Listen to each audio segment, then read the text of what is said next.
to this very maiden edition of the Nigeria Economic Discourse. We'll be looking at COVID-19 pandemic and of course developments around the economy and the markets. It's a privilege to have a very, very seasoned financial journalist, also a financial analyst, and incisive personality in Nigeria. Mr. Boston Omofai, CEO of Frontier Africa Reporters. Thank you very much. Nice to have you. Good morning, everyone. Thank you. Joining us via Zoom is Mr. Johnson Chukwu, MD CEO, Kauri Asset Management. Nice to have you, Mr. Johnson Chukwu. Thank you for having me and compliments of the season. Thank you very much. Let me just start with Mr. Wilson because this period really needs your love ourselves, the very notable financial analyst and journalist.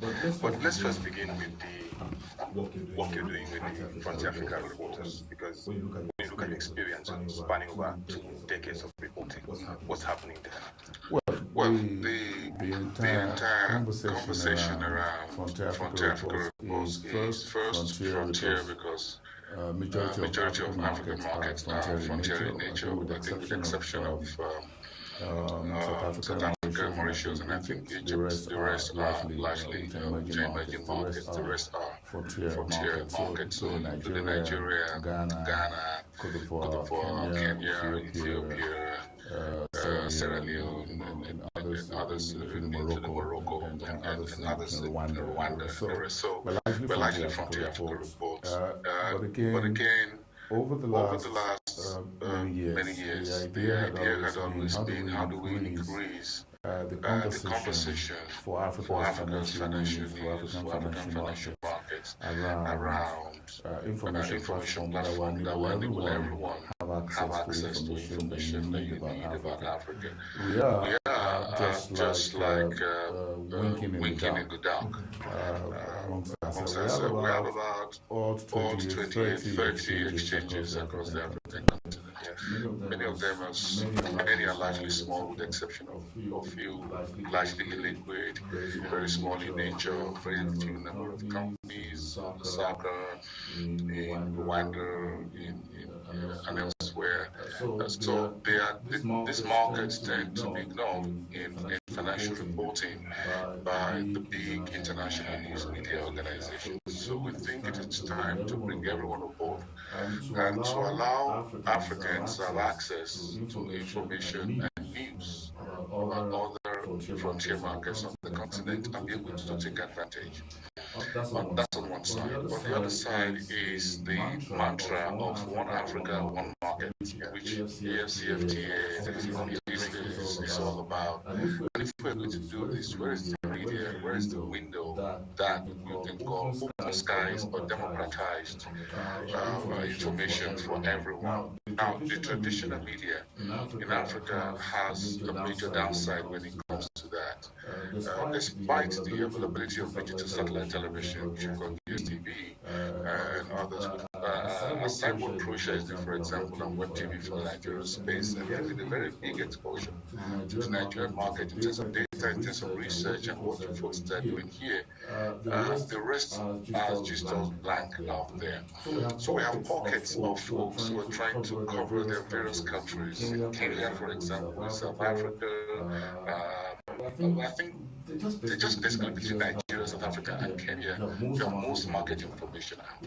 If you go outside that, the rest are largely unknown.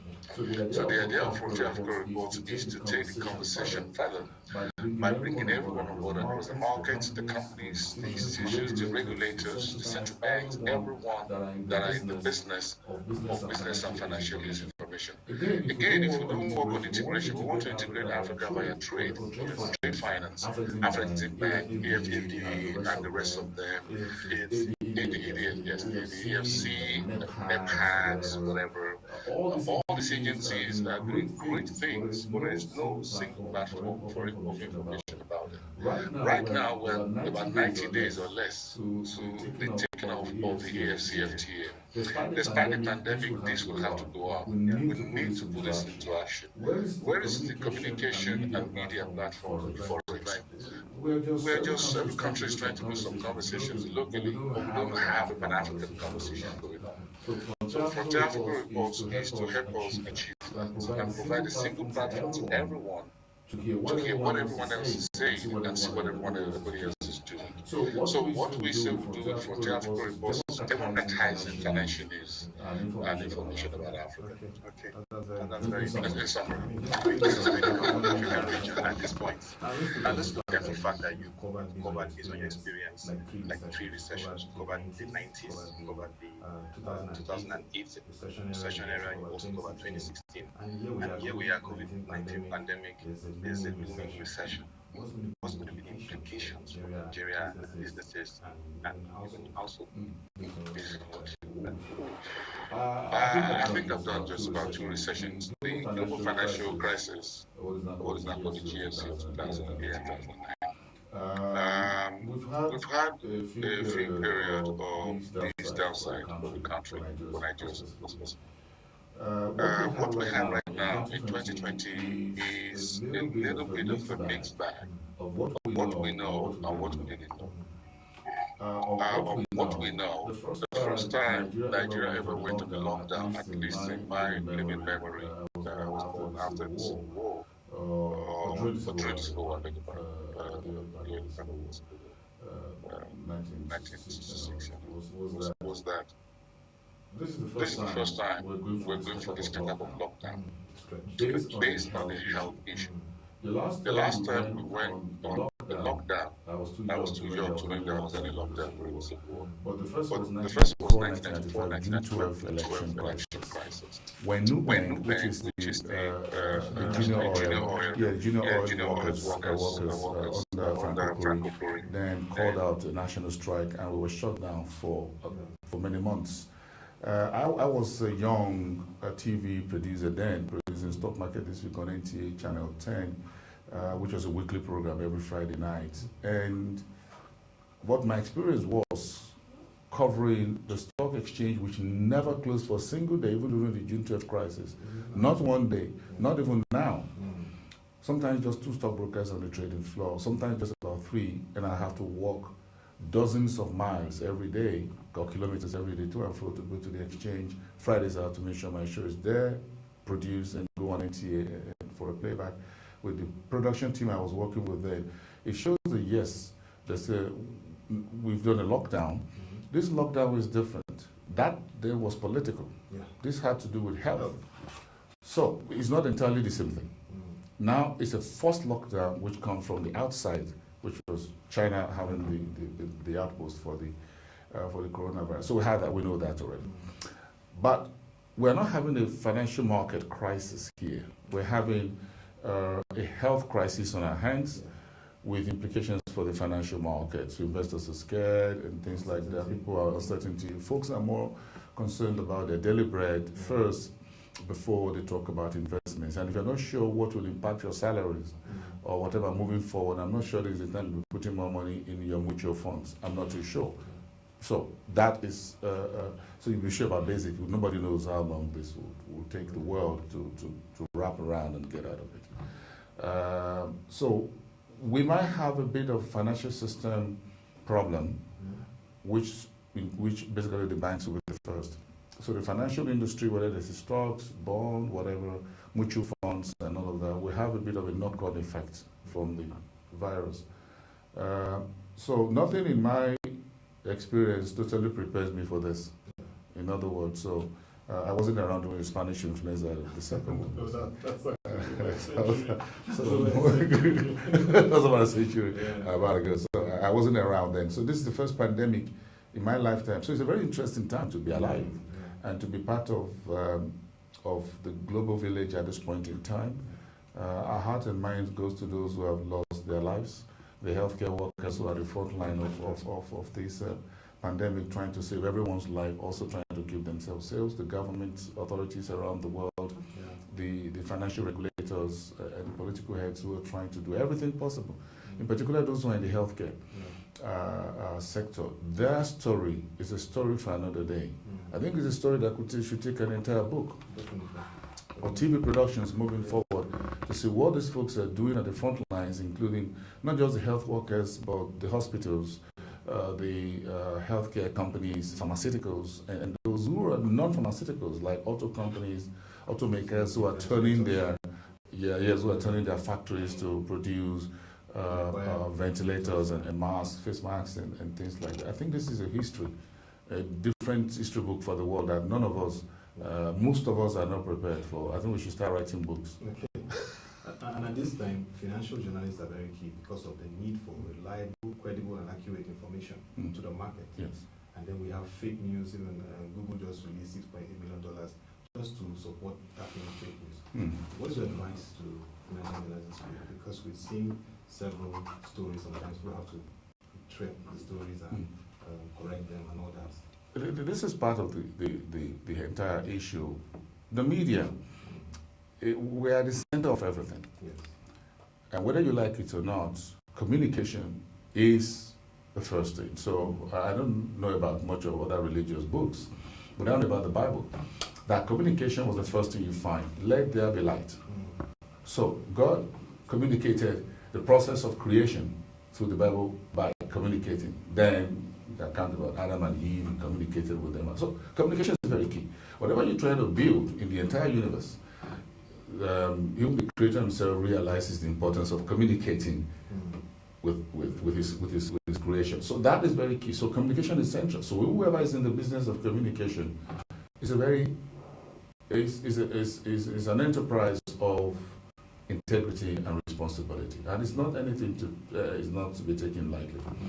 Over the last days and weeks, I've seen a number of securities exchanges around the world warning people about scammers in the financial market who use the advantage of COVID-19 pandemic to swing people and all of that. You expect that to happen. During boom and bust period, you find these unscrupulous individuals and organizations trying to take advantage.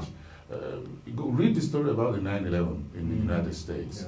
You'll be shocked that some folks, religious organizations, raised hundreds of thousands of dollars that never went to the victims.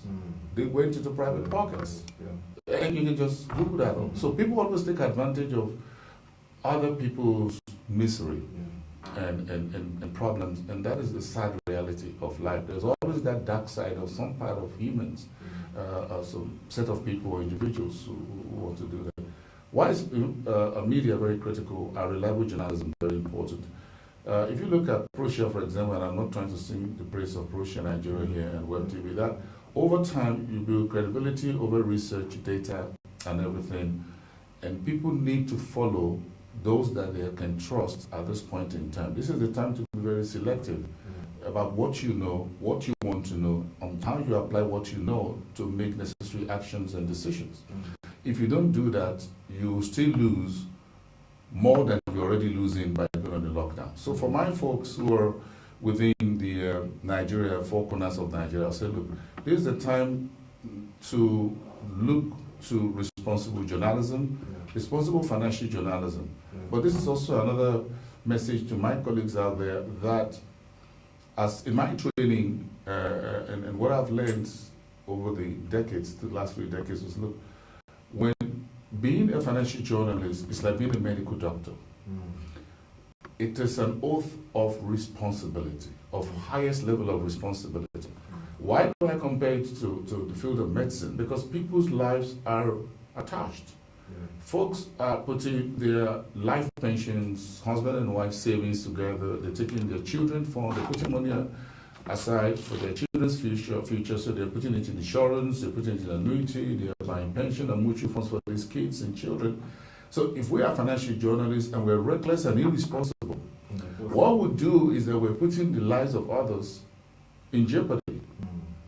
So the same thing is in the field of medicine. Whatever you do to someone who's laid down on your table to do a surgery or to prescribe Panadol or any other medication or to do tests, it's a function of life and death for that individual and that individual's families by extension. So if you put one person's account or pension fund or investments in jeopardy or in crisis because of the way we report as financial journalists, you're doing a whole system crisis here. Financial journalism is not a sexy entertainment, make feel happy. Yeah. It is a matter of life and death. It's a function of decision. So it's key. You can't run it the way you run the red carpet. No, because systems depend on it. Ratings depend on it. We just got the Fitch ratings just a few minutes ago for Nigeria. Exchange rate is involved. Nigeria's foreign reserves report. Everything is involved. The stability of the economy and the mindset and actions of people and businesses and governments depend on what we dish out as business and financial journalists. So it's a whole lot of responsibility. Interpreting data, listening to analysts, researchers, strategists, CEOs, and all of that, and trying to aggregate what they said and put it out there in a responsible manner is one of the highest calling you can ever be, because the entire country is involved. If you talk about exchange rate, you're not talking about your own domiciliary account, for example, if you have one, or what you gain, but you're talking about 200 million people and the economy of 200 million people. That is a lot. So we need to be responsible. We need to remember that we are accountable to the people and not just ourselves. So it's not for nothing that we say the press is the fourth estate of the realm. We are to be as responsible as the executive, as the legislature, and as the judiciary. The press cannot be less responsible or irresponsible while we're expecting the executive branch, the judiciary, and the legislature to be responsible. You, who is the watchdog, cannot be irresponsible. Now, whether this is prophetic or not, what happened to the Babylon Empire was that the watchmen who are at the gates joined the party the night Babylon fell. They left the gates open. So we are like gatekeepers. And this was thousands of years ago. They left the gate open. They went dining with the king and everybody else. They left the gate open. And the Assyrians came under Cyrus the king. And they took over because the watchmen, like the gatekeepers of the city, left the gates open. They joined the party. We don't join the party, nor any party for that matter. We are to be watchmen, and that means responsible. If you sound a wrong alarm, that's a problem. If there is an alarm and the way you communicate it to the people, if it's indistinct, people will not take action. So it's a whole lot of responsibility here, and I've seen a few, and we think my colleagues and all of us will take this as a sober reflection coming from me as an individual, that we need to be a lot more guarded. We need to know that what we report has consequences. Well, very, very, very nice answer from you, Mr. Bolson. But let me get on to Mr. Johnson Chukwu. Mr. Johnson Chukwu.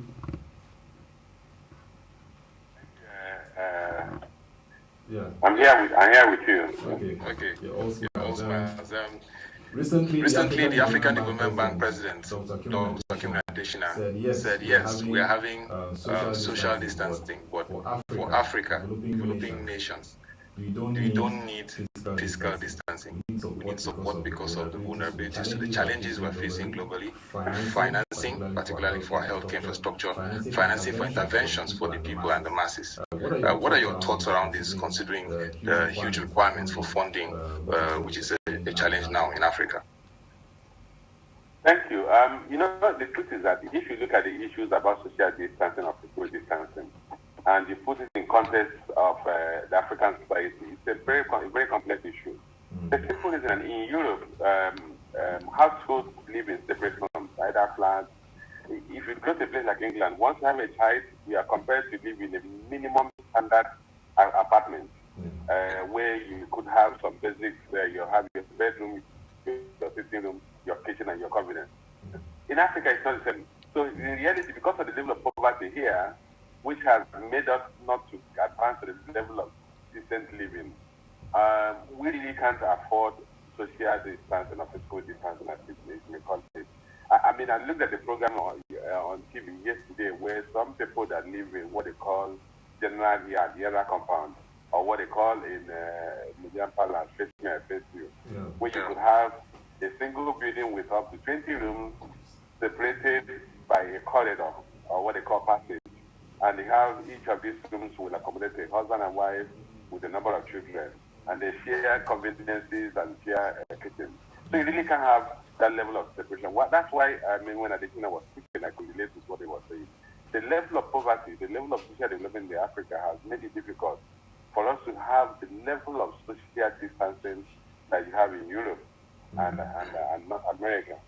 And for that reason, we really need to agree on what more method of physical distancing that we can adopt in Africa that will work for us. If we think you can have each household in a flat at a minimum, some live in acreage of land, farmhouses, some live in massive houses. You don't have that in Africa. And that's why the concerns are that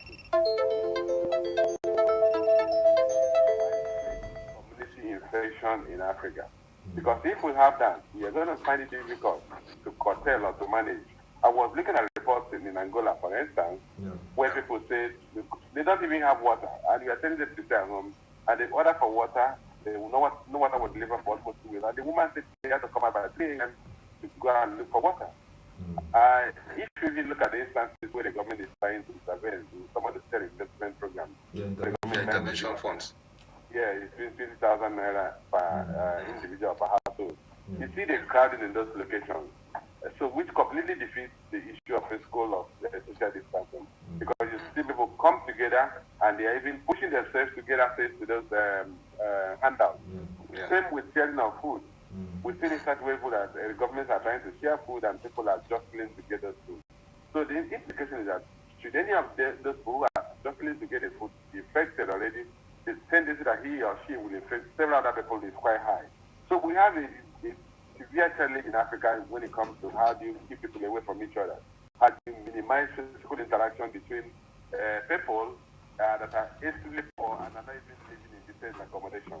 And that's why, for me, the starting point is that we need to make sure that we don't get to the point of community transmission. Because if we get that, we don't have the residential structure that can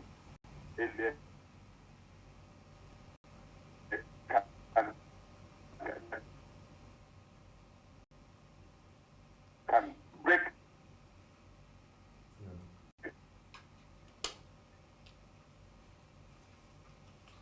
that. Mr. Johnson, can you hear me? Transmission. Okay. Okay, Mr. Johnson, I guess having some challenges connecting. Can you hear me now?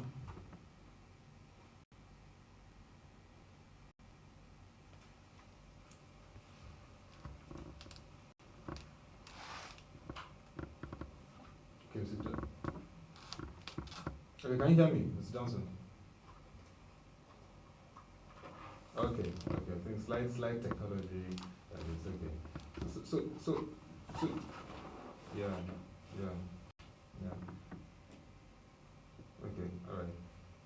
So, okay. Very poor. So that that's the only way the issue of keeping them away from coming out will even be managed. But I think it's going to be a tough call in Africa because of the level of economic underdevelopment. And you said it's a tough call, and the federal government has engaged the National Assembly for a 500 billion naira relief fund for Nigerians. They look at improving healthcare. They also look at improving public works and also interventions at state and national level and the households. How do you advise government in terms of this kind of initiatives, deploying it to really impact people, like you said, the poorest in the community? Okay, the way I would see it is that it's actually a good thing that the government is setting aside, trying to get approval of National Assembly of 100 billion naira to intervene. But we need to prioritize how we want to intervene at this point in time. The announcement by the Minister of Finance said that we largely go into improving healthcare facilities and standards so as to manage criminal heart records. I think the first priority for me now is that people have to. There are two things. One, we need to stop community transmission. That's number one priority.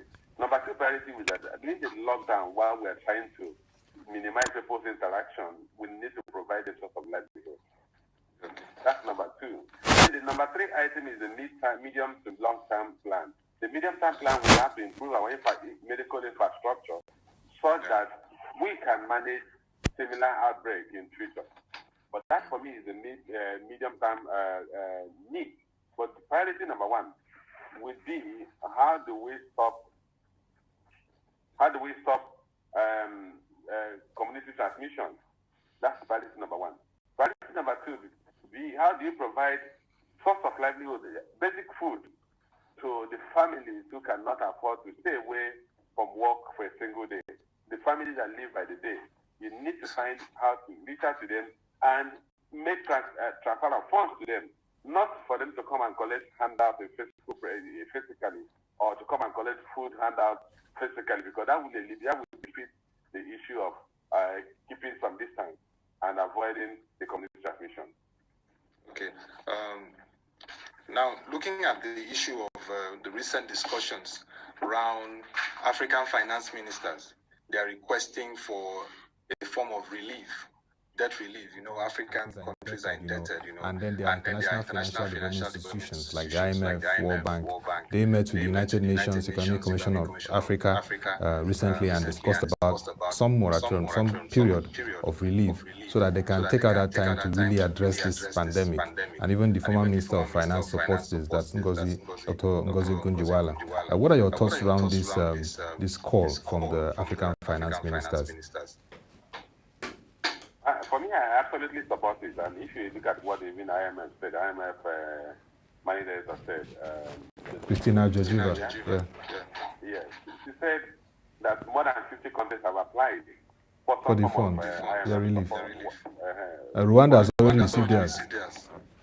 Yes, and I know Ethiopia has applied and that is being processed. So I believe that it's the appropriate thing that African countries should do.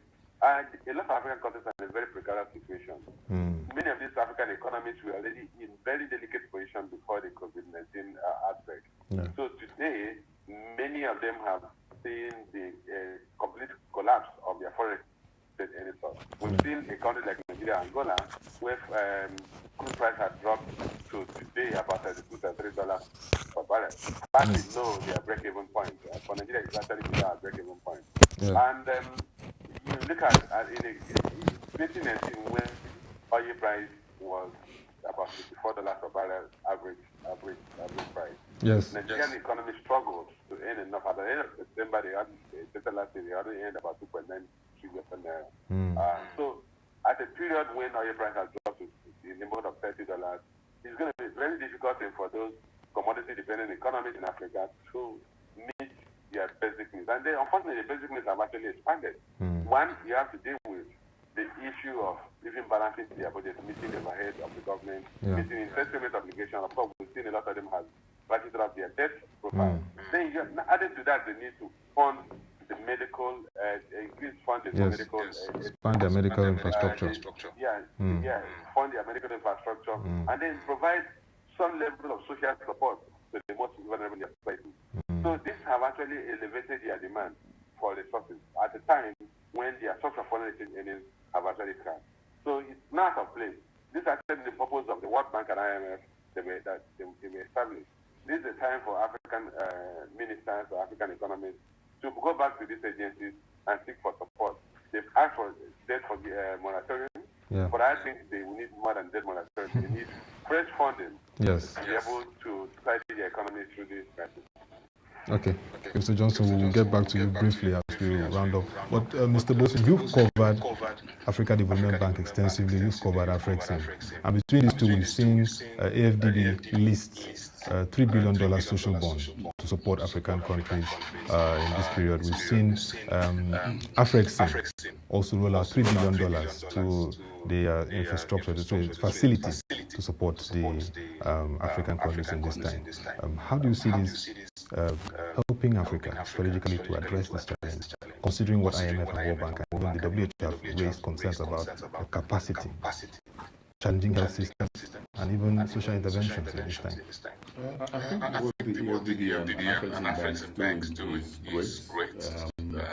They were set up as DFIs for the continent, and they're doing a very good job. I'm sure beyond those two big pillars, EFDB and African banks, within those two agencies, or call them the DFIs, are also, they have subsidiaries. So, for example, you have the Africa Risk Capacity, which is the ARC.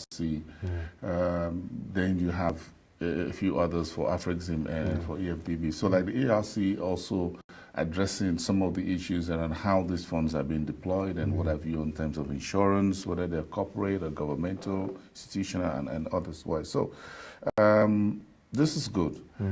The bigger picture for us, whether we're doing debt relief or whatever, is that this should bring to the fore for Africa the need to get our pharmaceutical industry, our healthcare, and our R&D investment up to speed.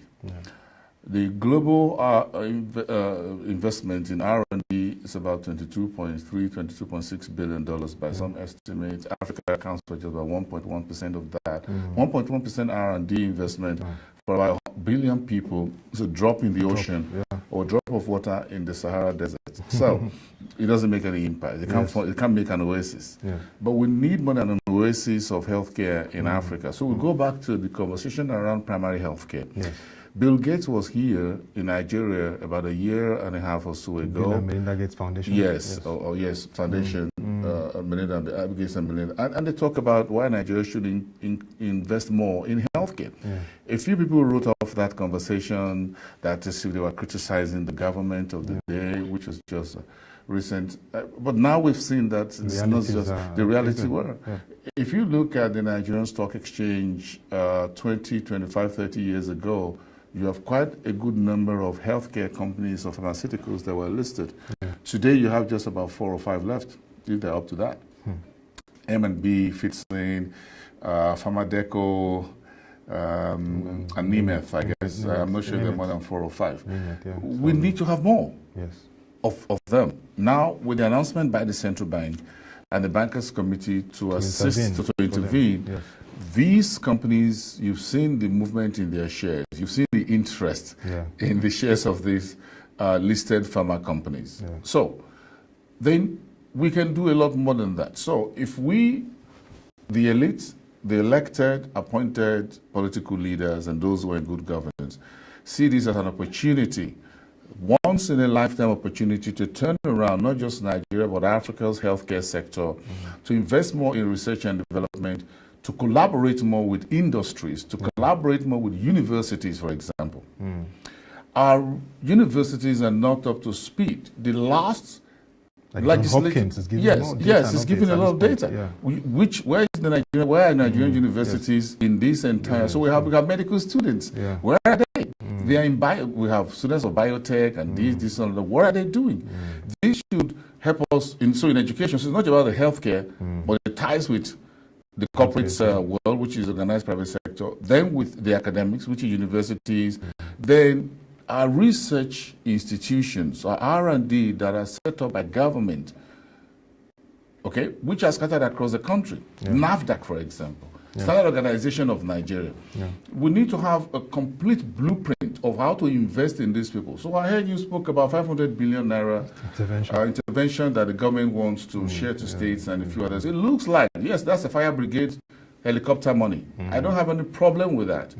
But have we take a holistic look at the entire healthcare industry and the associate industries, including the SMEs, including traditional medicine guys, everybody in the same room, to say, moving forward, we're looking at a $2 billion, $5 billion, 5-10-year program, and we can work with Gavi Alliance, or we can work with Melinda Gates or whatever, with the Dangote Foundation and the rest of them, to say, look, or UNICEF, and say we want to do a $5-10 billion program moving forward that will upgrade Nigeria's healthcare in terms of R&D in terms of basic healthcare, what are the basic issues and things that we need for the next pandemic or virus or whatever is going to come from locally or is going to come from anywhere else on the planet that could hit us straight in the face.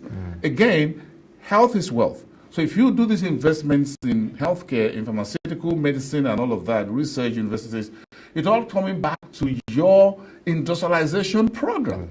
Because to produce, look at how other countries are leveraging their car makers industries to produce healthcare products. So if you have companies that produce this, companies that are very good in manufacturing, who says that Nestle Nigeria cannot produce or more has offered to help. Yes, or Innocent Motors can offer to help. So you can see how the entire discussion around why we need to fast track industrialization, which AFDB is one of the high fives of the AFDB. Industrialization is key because when you fix industrialization, whether you're producing laptops or you're producing glass cups or you're producing mobile phones, there's a connect. The industry is an industry. They can always upscale or turn around the things, machines, and produce something you need. Now we're flat-footed. We don't have a healthcare. We don't have a strong and good hospitals. We don't have good pharmaceutical companies that are up to speed on the ground. Then if you look at the underbelly, electricity, infrastructure, and other things. So it's good to put 500 billion around. I hope all this money coming in billions from through the CBN, whatever, the government will say, let us begin to take part of it and set up a fund that will go into a future fund and maybe involve the NSIA. Who's also helping in the own role, Okay, to say, look, how do we upgrade our research development units at universities, virology, whatever guys in the University of Ibadan and elsewhere in Amadu Bello, and make sure that we use this as a turning point. So we shouldn't just treat this as a fire brigade department. Bringing the sustainable part. Just make sure that let's quench this fire, and once it goes, oh, thank God, everyone, let's go back and have some nice time. I hope this will be a game changer for Nigeria. For Nigeria's health industry. Not just for the health industry, for the entire industrialization process. If we don't do that, we might not just be lucky or as lucky next time. We're lucky with Ebola. I think we've been lucky so far with this pandemic. The current one, we just need to be sure that we don't just depend on luck next time, but we take action. We prepare strategically for the next round of whatever that nobody knows. The future that we don't know.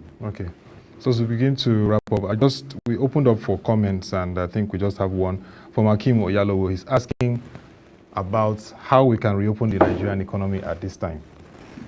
So I'll first ask Mr. Johnson Chukwu, how can we reopen our economy? Because obviously during this period of the lockdown, the economy is going to be challenged. We need to reset the economy once all these lockdowns are through. So Akim Oyalowo is asking how we can reopen the economy. How can we really brace to this pandemic and reset our economy?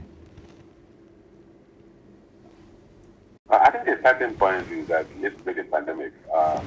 Once we break the pandemic, because Nigerians are very resilient, unlike what you may see in Western countries. In Western countries, you may need another set of stimulus for people to resume consumption, and then consumption will support demand for production, and then the manufacturers will go back to work. It's a different thing here. The day you open up the society to able to move around, the average holder will take her wares back to the streets.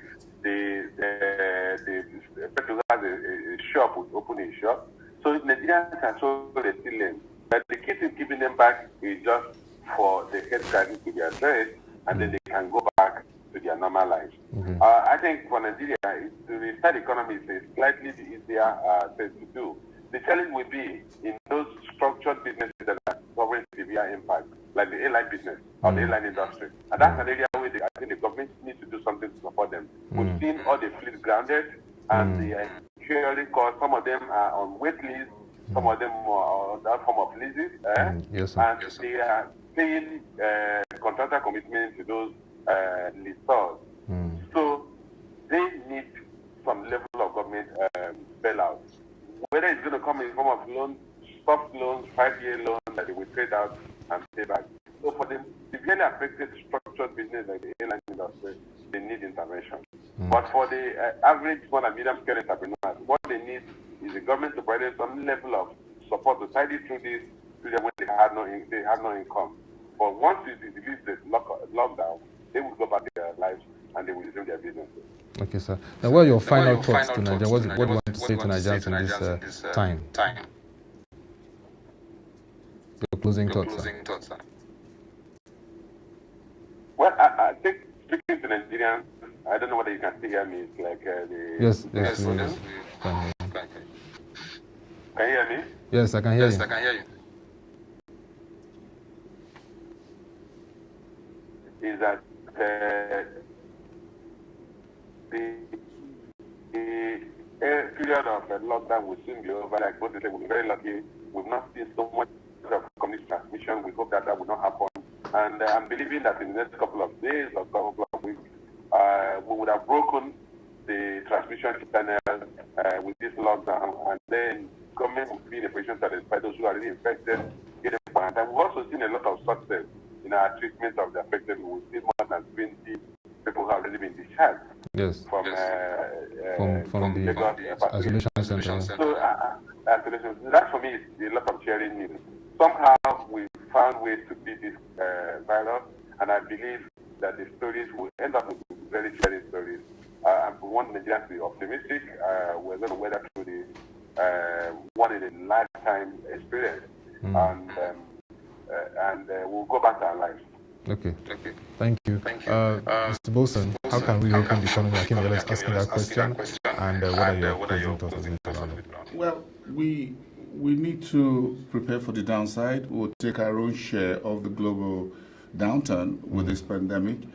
But then what I think I said earlier is that it should expose where our shoes were pinching earlier and where we had been deficient or lacking in terms of being ready for what you call crisis. Crisis will always come. You just can't tell exactly what form it will take. Yes. So what they should teach us is that we've not been up to speed. Our buffers are not enough. The Central Bank Monetary Policy Committee has consistently said this over the last several MPC meetings. It's a time for the fiscal authorities. I think the second to the last monetary MPC, the committee advised state governors to consider not sharing everything every month on the FAQ. It was black and white. Anyone can go there and read. As if the central bank knew something was just around the corner. And they've been talking about fiscal buffers over time. But it looks like both the legislature and the executive, at the federal and at the sovereign and the national levels, are yet to really come together to the realization that building buffers is not optional. You just need to have the pot of money. Look at what China is doing dramatically. You need a pot of money to do this. And huge investments. You need huge investments, and you need to get the economy become more productive. Our level of productivity is so low, it's abysmal. Unemployment is huge. If you don't do all of this and find new pathways, you will find it difficult. Imagine what the situation will be in right now if our import bills in dollars are still as high as they were in 2014-2015 period. We would have been in a deeper problem than we are right now. In fact, our FX reserves, you're looking at $35 billion, would have gone down to about 20 or more. But because over the last few years, this administration had tried with the central bank to try and curtail our imports bills, whether it is rice, sugar, whatever it is, that has helped us to save some money. So our import bill has shrunk. If not, if we're still doing billions of dollars to bring in rice, by now we would have known how far. So I think we should just continue on this same trajectory and find new ways to adjust things in a way that will make things easier for the common man, easier for investors, both local and foreign, and businesses in particular. We'll get back this and this is very important for this time. Thank you so much, Mr. Bolson Mofa. It's a privilege being here. You're a great gentleman. It's nice to have you. See you Frontline African Reports. Thank you very much. Wish you all the best as you continue to give us impactful financial journalism and financial analysis. Thank you. And also, thank you very much, Mr. Johnson Chukwu. I know you're enjoying a forced holiday, but you're still working from home. CEO, Calgary Asset Management. Let's have this some other time again. Yeah. And that will be all for this edition of our discourse on Nigeria's economy. Join us tomorrow by 10 a.m. for another interesting conversation. You should also log on to www.prosheng.com to get further market reports and analysis. And we also have a very interesting page around COVID-19 that gives you all the data you need. Thank you for this time. Thank you for watching, and have a nice day.